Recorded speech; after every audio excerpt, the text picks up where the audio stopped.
This episode from the life of Sherlock Holmes will be transmitted to our men and women overseas by short wave and through the worldwide facilities of the Armed Forces Radio Service. Petri Wine brings you Basil Rathbone and Nigel Bruce in the new adventures of Sherlock Holmes.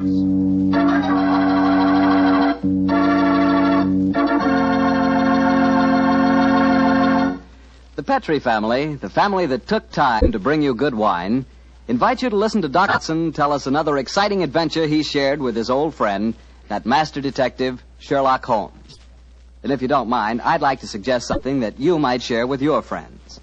And that something is a glass of sherry before dinner. Naturally, a glass of Petri California sherry. I say Petri sherry because it's the perfect before-dinner wine. You couldn't think of a better way to begin a meal.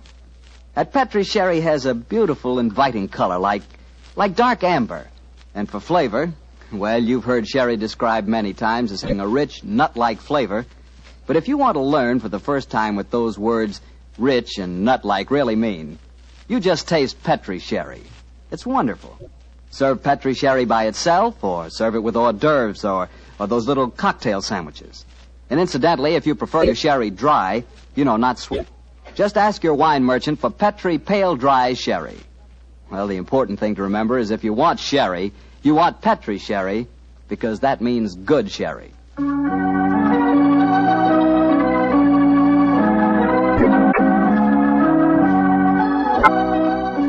now let's look in on our genial friend and good host, Dr. Watson. Good evening, Doctor. Good evening, Mr. Bartell. Punctual to the minute, as usual. Never keep a doctor waiting, I always say. Particularly Dr. Watson. Draw up a chair, my boy. Thank you. That's it. All ready to tell us the Sherlock Holmes adventure of the Speckled Band, Doctor? Yes, I'm all ready, Mr. Bartell. Say, Doctor, just what does a Speckled Band mean? You wait until I've told you the story, young fellow, my lad.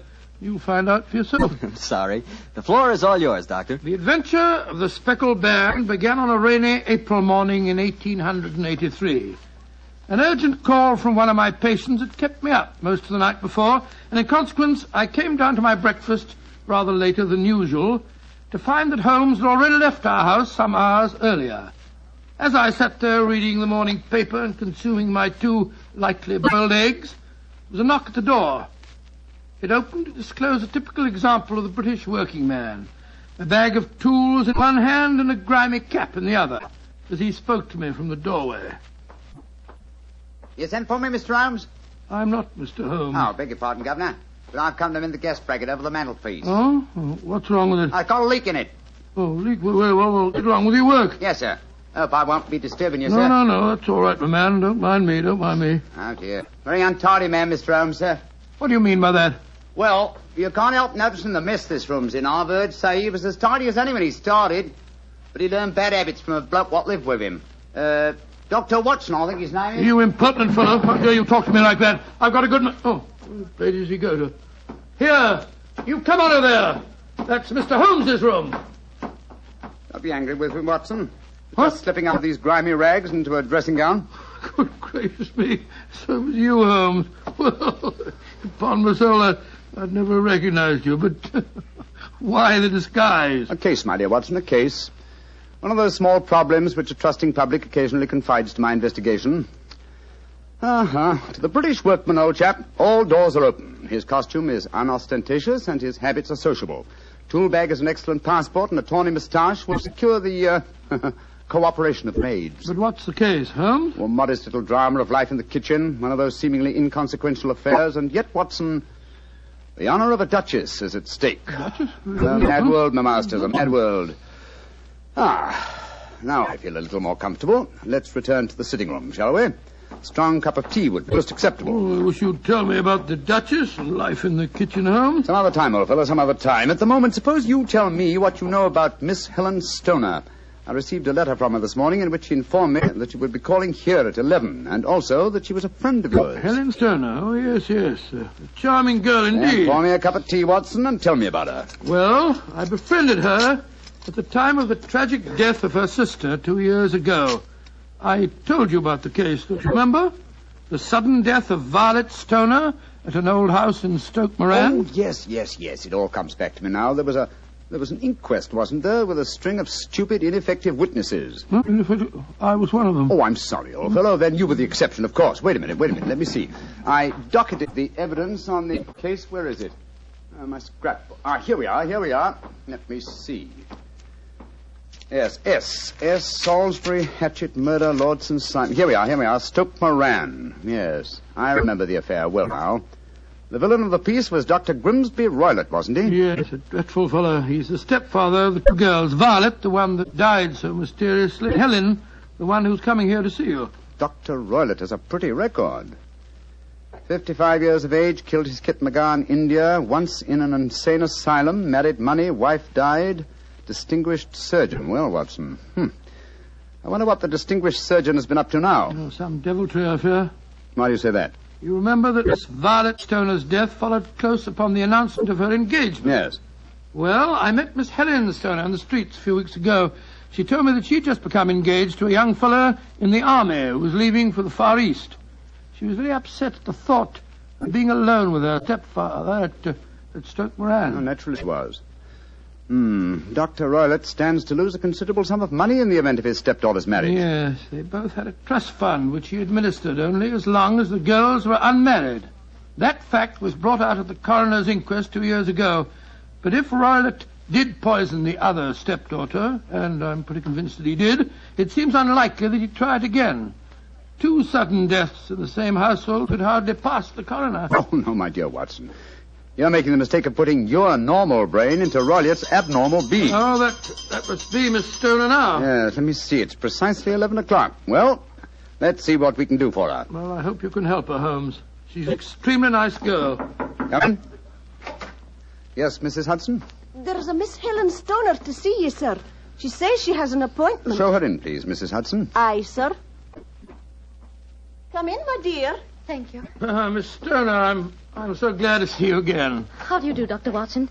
And this must be your friend. Yes, Miss Stoner, I'm Sherlock Holmes. Sit down by the fire, won't you? Yes, please do, my dear. Hello, you're trembling with cold. It's not cold that makes me shiver. Tell me, Mr. Holmes, has my stepfather, Dr. Grimsby Roylott, been here? No, he hasn't. He saw me in the street. I dashed by him in a hansom cab, but he saw me. Our eyes met and he waved me to stop, but I came here as fast as I could. Very sensible move. Dr. Watson has already given me several hints to your present problem, as well as having refreshed my memory as to the circumstances of your sister's death. My problem is a simple enough one, Mr. Holmes. I'm waiting to be murdered. No, my dear please girl. be a trifle more explicit, Miss Stoner. Very well, Mr. Holmes. My fiancé is leaving for the Far East today. When he leaves, I shall be alone with my stepfather at Stoke Moran. He plans to murder me just as he murdered my sister. What makes you say that, Miss Stoner? Many strange things have happened recently. For instance, he's just moved me to the bedroom in which my sister died. Well, what reason did he give for changing your room? That my old one needed repainting. It didn't need it, but Dr. Roylott did need to move me into that horrible room. And other things have happened. I've heard the music again. Music? What music? My sister first heard it a few days before she died. I heard it myself on that dreadful night she breathed her last. Oh, Mr. Holmes, I'm terrified. Don't worry, my dear. Please don't worry anymore. You have friends to help you now. Do you mind if I ask you a few questions? No, of course not. Now, this music. Does it seem to come from inside the house or outside? Well, it's hard to say. It sounds so faint. What's it like? A sort of soft droning sound. Like a flute or a pipe? Yes, it reminds me of native music I heard during my childhood in India. India, eh? Oh. There's one other thing that puzzles me, Mr. Holmes. Now, what's that? My sister's dying words. As she lay in my arms, she gasped out 2 words. Now, what were they? Banned and speckled. You remember that evidence from the inquest, don't you, Dr. Watson? Yes, I do. I couldn't make head or tail of it. So? Band, speckled, Indian music. Miss Stoner, do you sleep with your door and windows fastened? Yes, Mr. Holmes, but so did poor Violet. It didn't save her, though. What did you gather from your sister's dying allusion to the band, the speckled band? Well, sometimes I thought it was merely the wild talk of delirium, and sometimes that it referred to a band of people. Oh, yes. I remember that there were some gypsies encamped quite near us at the time of Violet's death. Gypsies, eh? Yes, and it occurred to me that the spotted, gaily-coloured kerchiefs, which so many of them wear over their heads, might have suggested the unusual adjective which my sister used. Miss Stoner, how long is it since you heard this strange music that you've told us about? I heard it last night. And your fiancé leaves today, you say? Yes, Mr. Holmes.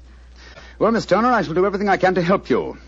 If we were to come to Stoke Moran today, would it be possible to see over your rooms without the knowledge of your stepfather? I think so. He told me this morning that he intended to take a late train home tonight. Ah, that's splendid. Watson, out with the timetable, old fellow, and look up the trains to Stoke Moran. Right you are, Holmes. That's my stepfather. I know it is. Oh, yes. Yes, there he is on the doorstep. Oh, Mr. Holmes, he's followed me. Oh, what shall I do if he finds me here? Don't worry, Miss Stoner. Please don't worry. There's a private exit through that room there. Watson, show her the way, will you? Come along with me, my dear young lady. And you will come down today, Mr. Holmes? Certainly, my dear Miss Stoner. I'll telegraph you the time of our arrival. Goodbye and courage, my dear. Goodbye, Mr. Holmes, and thank you. Come along, Miss Turner, quickly. Come in. Yes, Mrs. Hudson? It's a gentleman, sir. I told him you wouldn't see anyone without an appointment, but he... Out of the way, woman! Don't push me like that. I'm sorry, Mr. Holmes. That's all right, Mrs. Hudson. You can leave us. What kind of gentleman does he call himself pushing an old lady? So you're Sherlock Holmes. You have the advantage of me, sir. Your name is, My name, sir, is Roylott. Dr. Grimsby Roylott of Stoke Moran. Oh, yes, of course. A charming place, I hear, and obviously good for the lungs. You won't trifle with me if you know what's good for you. Watson, there you are. And how was the experiment? Very successful, Holmes. Good day to you, Dr. Roylott. I haven't seen you since I gave evidence at your stepdaughter's inquest. Yes, I remember you, Dr. Watson. Now listen to me, you two. My stepdaughter's been here. I've faced her. What's she been saying to you? It's a little cold for this time of the year, isn't it? You answer me! I hear that the crocuses promise well. You dare to try and put me off, do you? I know you, you scoundrel. You're Holmes the meddler. Am I? Holmes the busybody. I believe that a man should occupy his time. Holmes the Scotland Yard Jack in office. When you go out, close the door, won't you? There's a draft. I'll go when I've had my say. Keep your nose out of my affairs, you hear? Oh, yes, my hearing is excellent, thank you, and your diction and delivery most forceful. But time flies, my dear doctor, time flies, and has its duties as well as its pleasures. Goodbye. Insolent rascal. Here, see this poker? Oh, the fire doesn't need poking, thank you, Doctor. But I should be obliged if you'd put some more coal on for me. You laugh at me. You don't know my strength. Look. There. Your poker's bent double. And that's what I'll do to both of you. If you don't keep out of my affairs. I had a presentiment that he'd slam the door. Phew. He's an ugly customer, eh, Holmes? Literally as well as figuratively. Watson, I'd be much obliged if you get your revolver. It may prove to be an excellent argument with a gentleman who twists iron pokers into knots. The fellow's amazingly strong. Just look at it. I don't want to appear flamboyant, but, there we are. Great Scott, Holmes. You straightened the poker out again. Yes, it was utterly useless in its former shape. And now Watson, the timetable will catch the next fast train to Stoke Moran.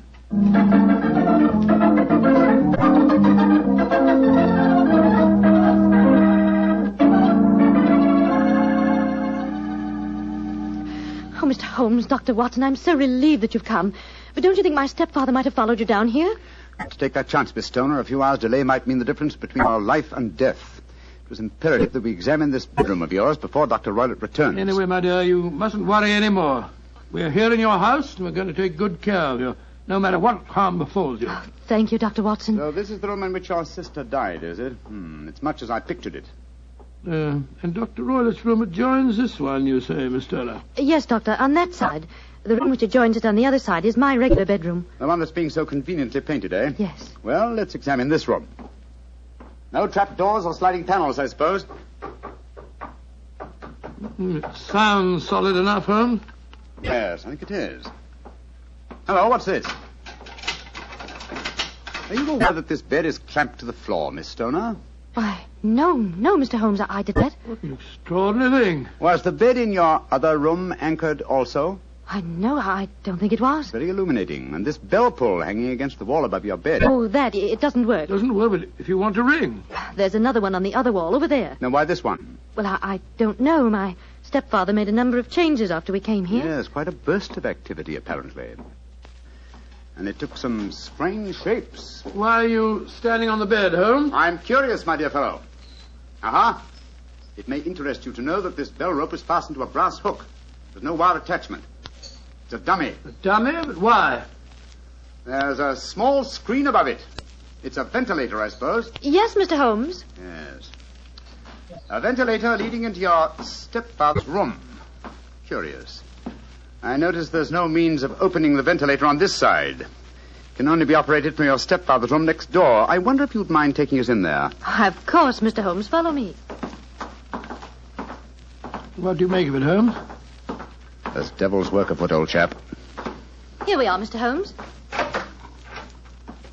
It's much the same as the other room. A bit bigger, perhaps. That large safe against the wall seems to be an unusual piece of bedroom furniture. What is it, Miss Stoner? My stepfather's business papers. Oh, yes. You've seen inside it, then? Only once, some years ago. I remember that it was full of documents. What's this saucer of milk doing on top of it? Does Dr. Roylott keep a cat? No, but he does have a cheetah and a baboon as pets. He brought them with him from India. Well, Holmes, a cheetah is just a big cat. True, but I doubt if a saucer of milk would go very far in satisfying the appetite of a cheetah. Well, I think I've seen enough. This matter is too serious for hesitation. Your life may depend upon your following of my instructions, Miss Homer. I'll do anything you say, Mr. Holmes, anything. Is that village inn I see through the trees from this window? Yes, the Queen's Arms. Your bedroom windows would be visible from there. Yes, Mr. Holmes. Very well, then. Watson and I will go there now and obtain accommodations. When your stepfather returns, you must confine yourself to your room on the pretense of a headache. You follow me? Perfectly. When Dr. Roylott returns for the night, you must open your bedroom window and put your lamp on the sill as a signal to us at the inn. Then withdraw quietly to your usual bedroom, the one that's being painted. I'm sure that you could manage there for one night. Of course. But what will you do? When we get your signal, Dr. Watson and I will come here and spend the night in your dead sister's room. We are going to solve this mystery of the dummy bell rope and the unusual ventilator and the strange music in the night.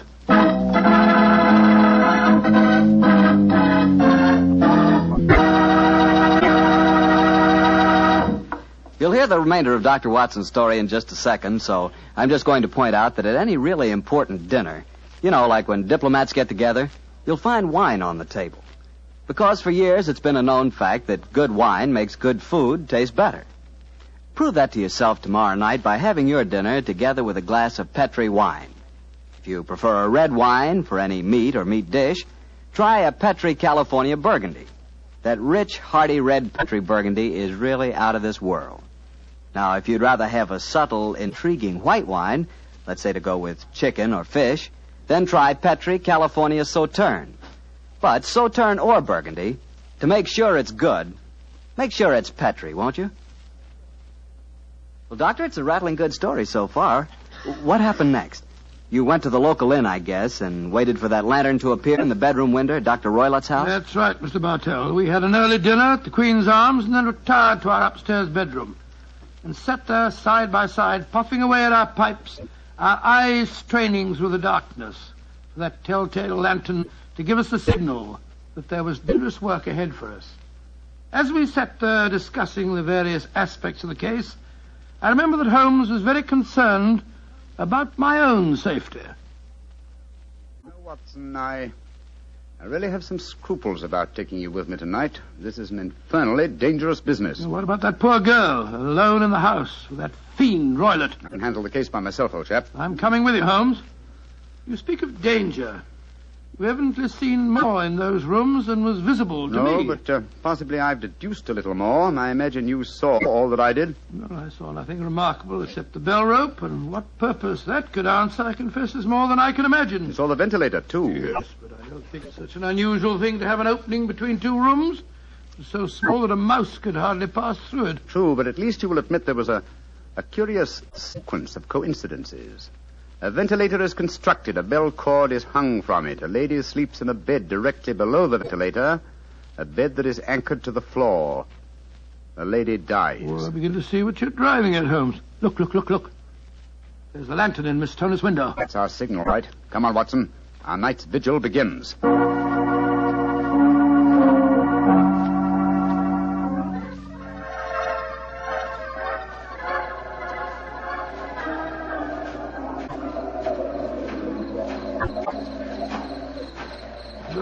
What a foul night. Foul night for foul business, Watson. Come on, through these laurel bushes. It's only another 50 yards to the house. Yes, the lantern's still burning away in the bedroom window. Yes, all the other lights are out. Including the one in Dr. Roylott's room. He must have gone to sleep. To bed, possibly, Watson, but not, I think, to sleep. Great heavens, Holmes. Look at that frightful creature leaping about in the moonlight. It looks like some hideous child. That's Dr. Roylett's pet baboon. Well, it looks positively human. Yes, probably a great deal more so than its master. Shh. They're directly below the window now. This ivy provides a most convenient ladder. I'll go up first. Careful, Holmes, careful. Wait a minute. I hope the thing's strong enough to hold us both. We look pretty stupid on our backs in the mud. Get a hand with you, Holmes. I can't quite get my leg up over this window ledge. Oh, thanks, old boy. Oh, say, phew. Now to close the window shutters. This room looks exactly like the same as it did this afternoon. The least sound would be fatal to our plans. Keep the lamp covered, so that if the ventilator is open from Dr. Roylett's room, no light will show from in there. That's it. Why are you carrying that stick, Holmes? I'm prepared for a visitor that I expect before the night is over. A visitor who will herald his entrance with faint music from an Indian pipe. You mean the music is a signal? Exactly, old fellow. The signal to an accomplice who can enter a room with locked doors, an accomplice who kills and leaves no trace. You mean that... Shh! No more talking, Watson. I'll sit on the edge of the bed here. You sit on that chair. Have your revolver ready in case you should need it. Right you are. Have the lantern ready, too. When I shout now, turn the light full on the top of the bell rope. You understand? Yes, perfectly. Good. Now we must wait. Perhaps for some time. But don't go to sleep, Watson. Don't go to sleep. Your very life may depend on it.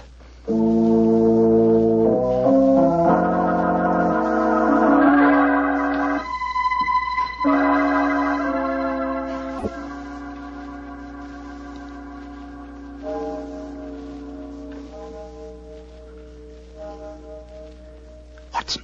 Yes? You're not smoking, are you? No, Holmes. I smell tobacco smoke.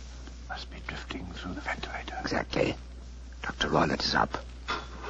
Look. There's a tiny shot of light showing up in the ventilator. Shh. Listen. There's the music. Yes. Heralding the messenger of death. Have your lantern ready, Watson.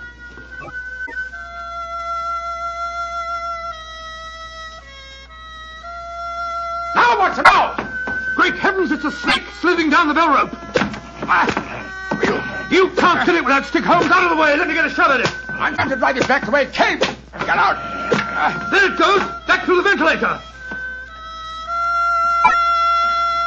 What a fiendish plan.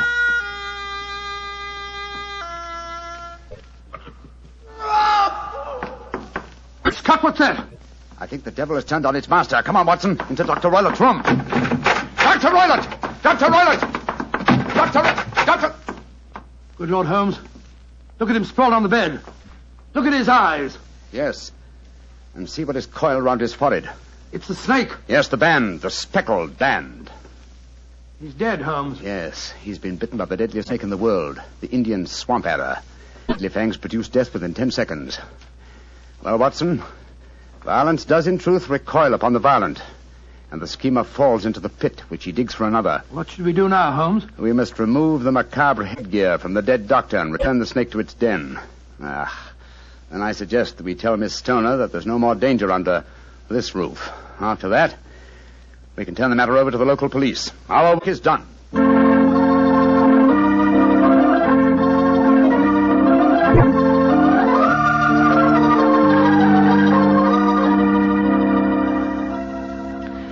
Holmes, Dr. Watson, I can't tell you how grateful I am that you brought me back here to Baker Street. Stoner, it would have been inhuman to leave you in that house of horror and death. We have a spare bedroom, and Mrs. Hudson is a motherly and understanding woman, and I can assure you that Dr. Watson and I will be delighted to have you stay with us here until you've decided on your future plans. Yes, of course we will, my dear. As a matter of fact, it'd be rather refreshing to have a touch of youth about the place. You're both so kind.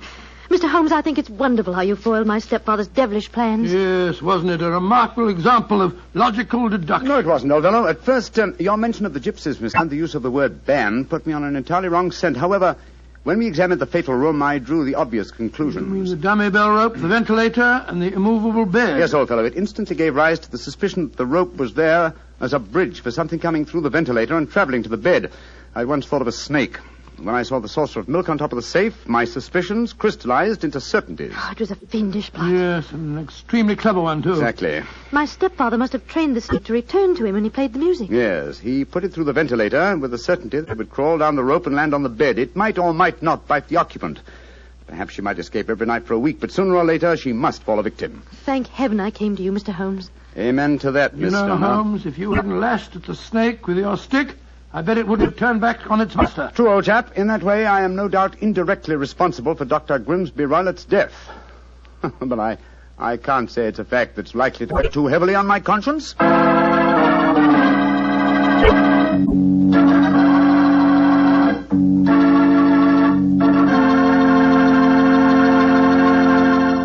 Doctor, that was quite a fascinating story. You know something? I'm not exactly a coward, but no kidding, my toes really curl when I get mixed up with snakes. Oh, you're not alone in that respect, Mr. Bartell. I must admit that I like to have a revolver and at least 20 feet between me and any snake that wants to cross my path. Well, if you want a revolver in 20 feet, I'll take a cannon in 20 miles. It's fortunate that you're a wine expert, Mr. Bartell, not a detective. I'm afraid you wouldn't, shall we say, find detecting to your liking? We certainly shall say it. And incidentally, I'm not a wine expert, Doctor. All I know about wine is that it either tastes good or it doesn't. And I also know that Petri wine always tastes good. The Petri family sees to that. The name Petri on the label is the personal assurance of the Petri family that every drop of wine in that bottle is good wine. And they know how to make it good because they've been making fine wine for generations. Handing down from father to son, every secret, every skill of the winemaker's art. Yes, the Petri family took time to bring you good wine. That's why, no matter what type of wine you wish, you can't go wrong with a Petri wine. Well, Dr. Watson, what new Sherlock Holmes story are you planning to tell us next week? Now, let me see. Now, next week, Mr. Bartell, I think I'll tell you an adventure that took place at a gambling casino in the south of France. It's a strange story of sudden tragedy and death. I call it The Adventure of the 00. Sounds swell. We'll all be listening. Here now, Mr. Bartell, before I go, I want to say that every one of our friends bought war bonds to help our boys win the war. Now let's all buy victory bonds to help bring our boys back home again. Yes, and let's buy victory bonds to make sure that the men who were wounded will get the finest possible care. Those same victory bonds will make the GI Bill of Rights a success, too. And they'll help provide for the families of those men who gave everything, including their lives. The men of our armed forces finished their job. Now let's finish ours. Buy victory bonds.